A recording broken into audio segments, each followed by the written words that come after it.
아멘. 오늘 우리에게 주신 하나님 말씀은 구약 성경 요엘서 2장 12절부터 14절까지 말씀입니다.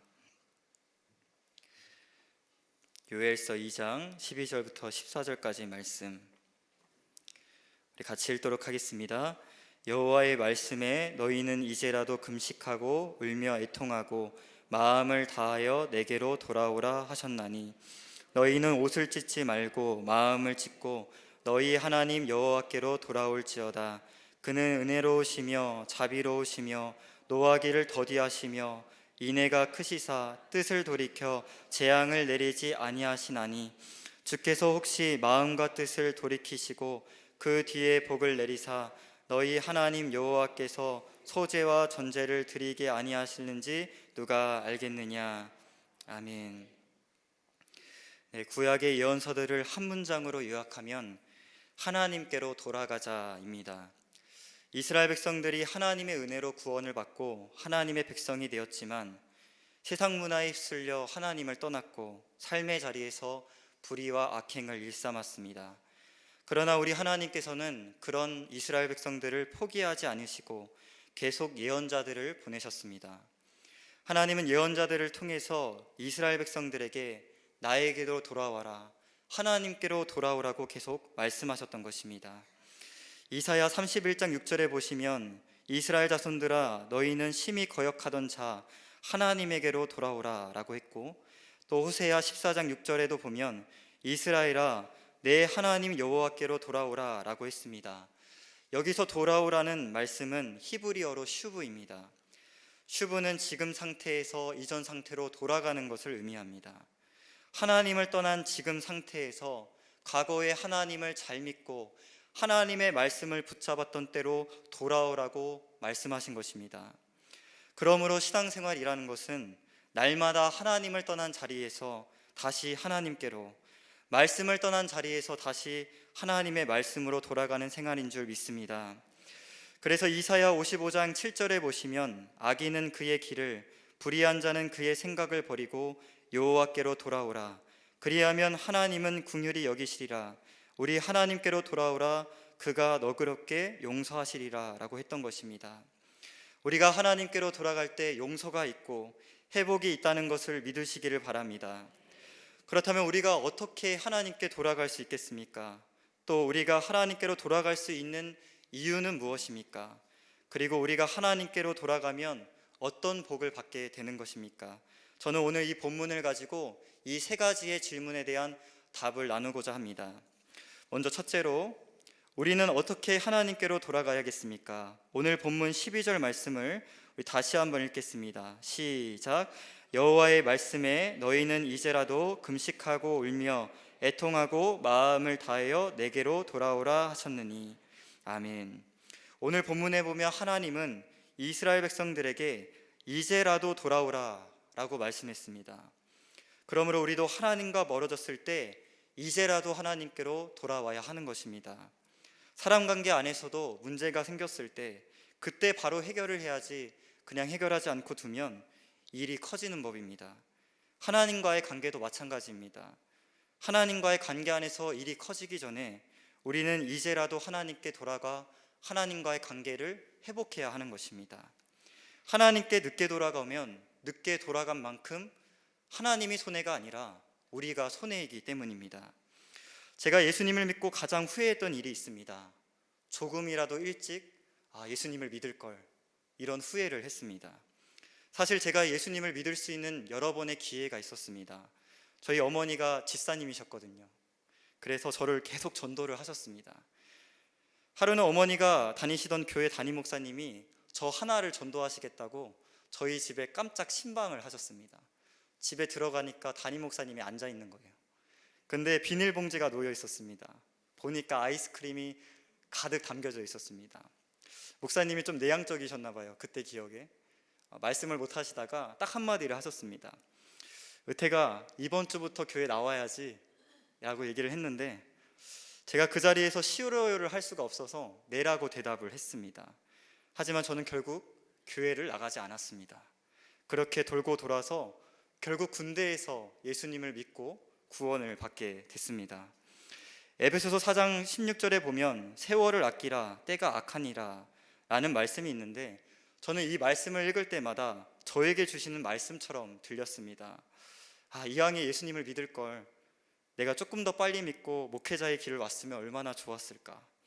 적어도 청소년기에 예수님을 믿고 하나님께 돌아왔으면 얼마나 좋았을까라는 생각을 참 많이 했습니다. 그래서 지금 제가 청소년 사역을 하고 있다는 생각이 또 들었습니다. 청소년 시기에 못 믿었던 그 하나님을 지금 있는 학생들에게 꼭 믿으라고 전해주라고 하나님께서 그 영혼들을 맡기신 줄 믿습니다.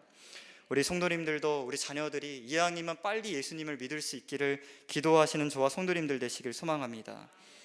미국의 유명한 존 파이퍼 목사님이 자신의 책 삶을 허비하지 말라라는 책에 이런 일화를 적어 놓으셨습니다.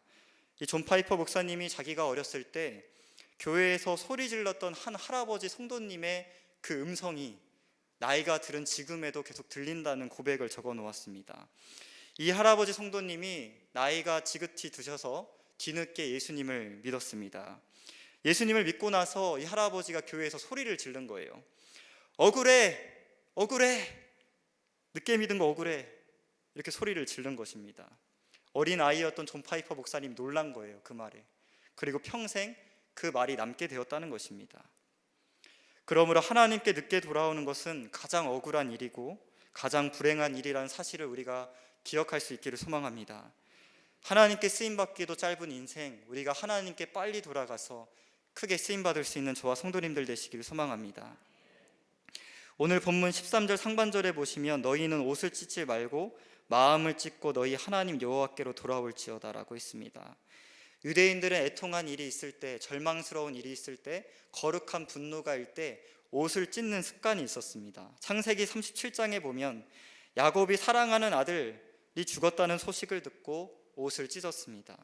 또 사무엘상 4장에 보면 이스라엘 백성들이 블레셋과의 전쟁에 패배하고 그 소식을 듣자 엘리 제사장이 옷을 찢었습니다. 그리고 열왕기하 22장에서도 요시야가 성전에서 율법책을 발견하고 나서 자신의 옷을 찢었다고 나옵니다. 그런데 오늘 하나님은 그런 이스라엘 백성들에게 뭐라고 말씀하시냐면 너희 그만 좀 옷을 찢고 마음을 찢고 나에게 돌아오라 라고 말씀하는 것입니다. 안 그래도 옷이 귀한 시대인데 너희가 못하려고 지금 옷을 찢고 있냐? 괜한 옷을 찢지 말고 너희의 완고한 마음을 찢고 돌아와라. 딱딱한 마음을 찢고 부드러운 마음으로 내게 오라고 하나님이 초대하는 것입니다. 사무엘상 16장 9절에 보면 하나님은 사람의 외모를 보시는 것이 아니라 사람의 마음, 중심을 보신다고 했습니다. 그러므로 우리 성도님들 날마다 마음을 찢고 하나님께로 돌아가시길 바랍니다. 우리가 세상에 살다 보면 세상의 메시지를 너무 많이 듣다 보면 마음이 딱딱해지는 경우가 있습니다. 그래서 우리는 예배를 시작하기 전에 어떤 기도를 해야 합니까? 주님, 내 마음을 정결케 하여 주십시오. 딱딱해진 마음을 부드럽게 하여 주십시오. 오늘 하나님의 말씀이 나에게 주시는 음성으로 들려지게 하여 주시옵소서. 그런 고백이 저와 성도님들에게 있기를 소망합니다. 그럴 때 하나님께서 우리를 만나주시고 회복시켜 주시는 것입니다. 아멘. 둘째로 우리가 하나님께로 돌아갈 수 있는 이유가 무엇입니까? 오늘 본문 13절 말씀을 우리 다시 한번 읽겠습니다. 시작. 너희는 옷을 찢지 말고 마음을 찢고 너희 하나님 여호와께로 돌아올지어다. 그는 은혜로우시며 자비로우시며 노하기를 더디하시며 인애가 크시사 뜻을 돌이켜 재앙을 내리지 아니하시나니. 아멘. 오늘 13절에 우리가 하나님께로 돌아갈 수 있는 이유가 나옵니다. 왜 우리가 하나님께 돌아갈 수 있습니까? 우리가 믿는 하나님은 은혜로우시며 자비로우시며 노하기를 더디하시고 은혜가 크시사 뜻을 돌이켜 재앙을 내리시지 않는 하나님이시기 때문에 우리가 돌아갈 수 있다고 오늘 말씀하고 있는 것입니다. 우리가 이러한 하나님의 성품을 바르게 알게 될 때 오늘 당장이라도 하나님께 돌아가고 싶은 마음이 생기는 것이 정상이라고 성경이 말씀하고 있는 것입니다. 고대 시대에는 인간들이 상상해낸, 지어낸 신들이 참 많았습니다. 그런데 인간들이 만들어낸 신들의 특징은 무엇이냐면 성격들이 개팍했다는 것이에요. 하는 짓도 개팍했습니다. 고대 근동 신화에 보면 신들이 인간을 창조했는데 인간을 창조한 이유가 무엇이냐면 자기가 하기 싫은 하찮은 일을 시키려고 인간을 만들었다고 합니다. 또 그리스 로마 신화에도 보면 이 신들이 너무 인간적이에요. 즉흥적이에요. 그래서 자기의 마음이 안 들면 계속 인간들을 괴롭히는 겁니다. 죽이고 살리고 괴롭히는 것입니다. 그런데 오늘 성경이 증언하는 하나님은 어떤 분이십니까? 그 시대에는 상상할 수도 없는 하나님, 지금 시대에도 감히 상상할 수 없는 하나님이 우리가 믿는 하나님이신 줄 믿습니다. 시편 기자의 고백처럼 하나님은 긍휼이 많으시고 우리와 다르셔서 은혜로우시고 노하기를 더디하시고 인자함이 풍성하신 하나님이라고 고백하고 있는 것입니다. 그러므로 우리가 이런 하나님을 생각할 때, 이런 선하시고 은혜로우시는 하나님을 생각할 때 우리는 심장이 뜨거워질 수밖에 없고 이런 하나님의 품에 영원히 살고 싶어질 수밖에 없는 것입니다. 기독교 교리를 공부할 때나 우리가 교회에서 제자 양육을 받을 때 가장 먼저 다루는 것이 바로 신론, 하나님에 대한 말씀입니다. 하나님이 어떤 분인지를 가장 먼저 교회에서 배우는 것입니다. 왜냐하면 하나님이 어떤 분이신지를 알게 될 때 그런 하나님을 믿고 싶어지는 것이 인간의 자연스러운 갈망, 열망이기 때문입니다. 그래서 호세아 선지자도 타락한 이스라엘 백성들을 어떻게 돌이킬까 고민하다가 뭐라고 얘기하냐면 호세아 6장 1절에 하나님이 어떤 분이신지를 먼저 설명합니다. 여호와께서는 우리를 찢으셨으나 도로 낫게 하실 것이요 우리를 치셨으나 싸매어 주실 것이라. 그리고 나서 하는 말씀이 3절에 그러므로 우리가 여호와를 알자, 힘써 여호와를 알자. 호세아는 여기에 답이 있다고 생각했습니다. 이런 좋으신 하나님을 알게 될 때 이스라엘 백성들이 회복될 수 있다. 오늘 우리에게도 동일한 말씀이 될 줄 믿습니다. 그러므로 성도님들 하나님을 힘써 알아가시길 바랍니다. 어제보다 더 알아가시길 바랍니다. 우리는 하나님을 더 알아갈수록 하나님께 붙어 있을 생각만 하게 되지 하나님을 떠날 생각을 하지 않게 되는 것입니다. 사람은 인생의 고난을 만나면 하나님을 찾게 되죠. 저도 인생의 고난이 찾아오자 하나님을 찾았습니다. 고난이 오기 전에는 교회 밥이 맛있어서 군대에서 교회를 나갔습니다. 그런데 어머니가 아프시고 아버지도 아프시고 그런 고난이 찾아오자 그때서야 하나님께 기도하기를 시작했습니다. 하나님이란 분이 계시면 우리 가정 좀 살려주십시오. 그렇게 밥 먹으러 가던 교회가 신앙생활을 하는 교회로 바뀌게 된 것입니다. 그러던 어느 날 교회를 다니는 한 분이 저에게 의태가 너가 하나님이란 분을 알려면 성경을 통째로 읽어야 된다. 왜 초신자에게 그렇게 말했는지 모르겠어요. 지금 생각해보면. 그래서 무작정 성경을 읽기 시작했습니다. 솔직히 무슨 말인지 하나도 몰랐는데 그냥 읽었습니다. 남들은 한 달 만에 읽는다는 그 성경을 저는 2달, 3달이 걸렸습니다. 3달 동안 억지로 읽고 났는데 저에게 놀라운 변화가 일어났습니다. 그렇게 믿어지지 않았던 하나님이 믿어지는 것입니다. 전 제가 깨끗한 줄 알았습니다. 근데 성경을 보니까 내 죄가 다 성경에 있는 것입니다. 아, 나는 지옥에 갈 영혼이었구나. 그런데 신약을 보니까 그런 나 같은 죄인을 사랑하셔서 하나님의 아들 예수님이 이 땅에 오셨고 죽으셨구나. 이 예수님을 믿으면 구원받을 수 있구나. 이것이 성경 일독을 하고 믿어졌던 것입니다. 그래서 저는 이렇게 하나님께 돌아오게 되었고 또 이 자리에 서 있게 된 것입니다. 저는 오늘 이 수요 저녁 예배에 나오신 성도님들도 마찬가지라고 생각합니다. 오늘 성도님들이 이 자리에 있는 것 자체가 하나님의 선하신 것의 증거라고 믿습니다. 그런데 우리 신앙생활이 한 번 하나님께 돌아왔다고 끝나는 것이 아니더라고요. 저도 죄로 망가진 세상을 살다 보면 넘어질 때도 있고 쓰러질 때도 있다는 것을 경험했습니다. 그럴 때마다 우린 다시 어디로 돌아가야 됩니까? 하나님께로, 성경으로 다시 돌아가야 하는 것입니다. 성경을 통해서 하나님이 어떤 분이신지 알고 담임 목사님이 선포하시는 말씀을 통해서 아, 하나님은 이런 분이셨지, 내가 이 하나님을 잊고 있었구나, 하나님께 돌아가야겠다, 이런 새로운 믿음의 결단이 저와 성도님들에게 있으시기를 소망합니다. 마지막으로 우리가 하나님께 돌아가면 어떤 일이 생깁니까? 오늘 본문 14절 말씀을 우리 다시 한번 읽겠습니다. 14절 말씀 시작. 주께서 혹시 마음과 뜻을 돌이키시고 그 뒤에 복을 내리사 너희 하나님 여호와께 소제와 전제를 드리게 하지 아니하실는지 누가 알겠느냐. 아멘.